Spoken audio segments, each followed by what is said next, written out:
Big boss OTT season 3 में एक बंदा आया है। वो मेरे को बिल्कुल समझ में नहीं आ रहा। उसका नाम नेजी है। वो एक रैपर है। उसका ये समझ में आ रहा है कि वो गेम खेलने आया है कि लोगों को ताड़ने।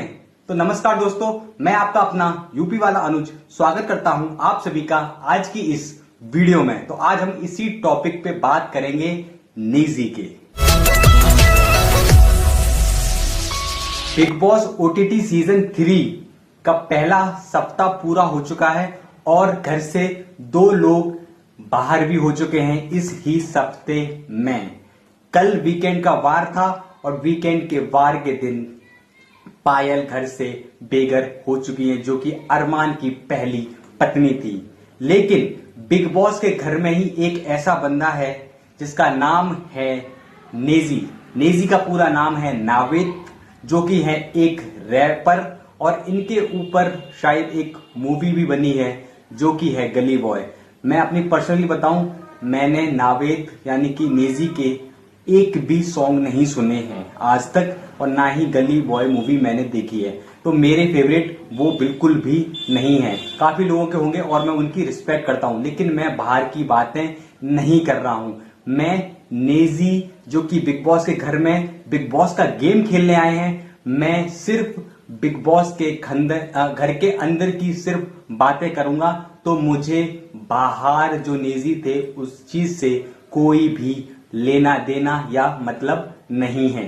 तो नेजी जो अभी गेम खेल रहे हैं बिग बॉस के अंदर, वो कुछ समझ में नहीं आ रहा है कि उनका गेम चल क्या रहा है। वो सिर्फ लोगों को देखते रहते हैं, आंखें फाड़ फाड़ के, घुमा घुमा के। बंदे के बिग बॉस के घर में एक भी ढंग के मुद्दे नहीं है। पहली बात, मुद्दे ही नहीं है, ना ये एंटरटेन कर पा रहा है, सिर्फ लोगों को ताड़ता रहता है, देखता रहता है बैठे बैठे एक ही जगह पर। अब वो उठ के वहां बैठ जाएगा तो भी देखता रहेगा और ऑब्जर्व करता रहेगा। ये हमेशा ये बोलता है कि मैं यहाँ पे लोगों को ऑब्जर्व कर रहा हूं, मैं देख रहा हूं कि यहाँ पे कैसे कैसे लोग हैं, कैसे कैसे ऐसे नमूने मेरे यहाँ पे भी हैं। अबे भाई, तू खुद नमूना लग रहा है यहाँ पे बिग बॉस के घर में। सबसे ज्यादा ये शिवानी के पीछे पड़ा रहता है बिना मुद्दे की, जबकि शिवानी के साथ इसका कुछ लेना देना है, उसने कुछ बोला भी नहीं इससे। ये फिर भी, अबे तू इरिटेट हो रहा है तो वो तेरी प्रॉब्लम है, वो तो अपनी नॉर्मल बातें कर रही है। ऐसे मैं भी तेरे से इरिटेट हो जब वो तू रैपिंग करता है। भाई मेरे को बिल्कुल पसंद नहीं आती तेरी रैपिंग। आना जाना, रोटी खाना, नहाने जाना, इधर आना उधर जाना, ऐसी रैपिंग मैं भी कर सकता हूँ। एक वर्ड पकड़ लो और राइमिंग करते रहो। ऐसी रैपिंग मेरे को बिल्कुल समझ, ये टैलेंट पता नहीं किसने दे दिया और कौन लोग इसको पसंद करते हैं ऐसी रैपिंग को। उनको ये नेक्स्ट लेवल लगती है रैपिंग। मेरे को तो ये बिल्कुल भी पसंद नहीं है। बिग बॉस के घर के अंदर कोई भी टास्क हो, नॉमिनेशन की प्रक्रिया हो, तो सबसे पहले बंदा पहुंच जाएगा और नाम किसका लेगा? शिवानी। और रीजन इतने बेतुके रीजन देगा कि उसकी आवाज मेरे कानों में चुभती है। मतलब ये कोई रीजन हुआ? अबे भाई, वो उस कल्चर से आई है, उसकी आवाज वहां की ऐसी बोली जाती है, उसके गांव में सभी ऐसे बोलते हैं। तू सबसे बात करेगा तेरे को ऐसा लगेगा तो शिवानी से बात, क्योंकि उनकी लैंग्वेज वैसी है। और हाँ, 2 लोगों को नॉमिनेशन किया जाता है तो ये बंदा दूसरा नाम किसका लेगा? लव केस का।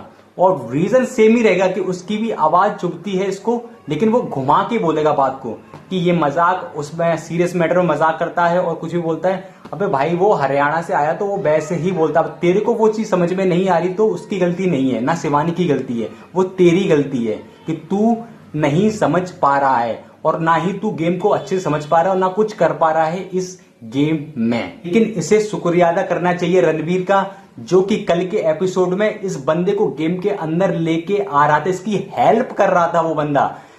जब कल एक टास्क दिया गया था वो खंजर घोपने वाला पीठ में, जो कि राघव आया था और अनिल सर ने, और राघव वो बता रहा था और किसी को, मतलब 2 लोगों को ऑप्शन दिए रखा था, आप किसी इन दोनों में से किसी को आप खंजर खोप सकते हो। हालांकि रणवीर ने पहले विशाल और लवकेश के पीठ में खंजर घोपा और वो मतलब रीजन दिया, जो कि उसकी पर्सनल चॉइस थी कि मैं इन दोनों के अंदर खंजर घोपना चाहता हूं। और राघव ने जो ऑप्शन दिया था वो कुलदीप भाई और ये नेजी का। तो रणवीर ने कुलदीप भाई को ना चूज करते हुए इस बंदे को चूज किया और इसके पीठ में खंजर घोपा। और रणवीर ने कुछ अपनी रीजन दिए कि मतलब इससे फायदा है, और सच में इससे कुछ फायदा भी नहीं है नेजी से, कुलदीप भाई से वो फायदा है। वो गेम को समझ रहे हो, अच्छा गेम खेल रहे हैं, इससे लाख गुना बढ़िया। ठीक है, तो वो चीज को आईना दिखाया, इस बंदे को खोपड़ी कुछ समझ में नहीं आया, ये बैठ गया अलग, खोपड़ी अलग ले गया कि भाई तुमने ये नहीं बोलना चाहिए था, तुम मेरे खंजर डाल देते, मेरे को कोई प्रॉब्लम नहीं था, लेकिन तुमने जो स्पेयर पार्ट्स वाला जो वो बोला वो गलत था। भाई उस बंदे ने एकदम सही बोला, और वो चाहता है कि तू गेम में आ जाए। हाँ, मेरे को प्रॉब्लम इस वजह से हुई कि वो सिर्फ शिवानी के पीछे हाथों के पड़ गया, वो भी बेतुके रीजन के साथ, मतलब कि इसके पीछे पड़ गया, मतलब उन्हीं दो के पीछे पड़ के रह गया, और बिना रीजन, ऐसा रीजन देता है वो बंदा कि कुछ समझ में नहीं आता यार, आवाज के पीछे कौन आवाज देता है भाई। अब बिग बॉस शो में आए हो तुम, धीरे धीरे तो बात नहीं कर सकते हो, वो तो पहली बार उसकी वॉइस ही ऐसी है, वो ऐसी ही बात करती है। तो मैं ये नहीं कह रहा तुम नॉमिनेट मत करो, तुम करो भाई, लेकिन वैलिड रीजन तो दो उस चीज के लिए। तुमको समझ में ही नहीं आ रहा कि गेम है क्या। बाकी आप लोग अपनी राय बता सकते हैं इस कमेंट में कि आप क्या कहना चाहेंगे इस मैटर पे या फिर इस मुद्दे पे। बोले में दास लगाती परफ्यूम नहीं मारती बास। विशाल पांडे है बहुत विशाल, इसके सामने सब पब्लिक है बवाल पांडे। नेजी भाई ये रैप था या नर्सरी की पोयम? बिग बॉस वाले से मैं बोलना चाहता हूँ कि अगर तुमको शो में ऐसे ही सिंगर चाहिए थे तो हमारे जियान के दादाजी बदो बदे वाले अंकल को बुला के ले आते। और आज का एपिसोड देखेंगे, वीडियो बनाएंगे और नहाएंगे, धोएंगे, खाएंगे, पिएंगे, सोएंगे, गाएंगे और ऐसे ही रैप बनाएंगे। सब्सक्राइब कर लो चैनल और लाइक कर दो अगर हो सके तो।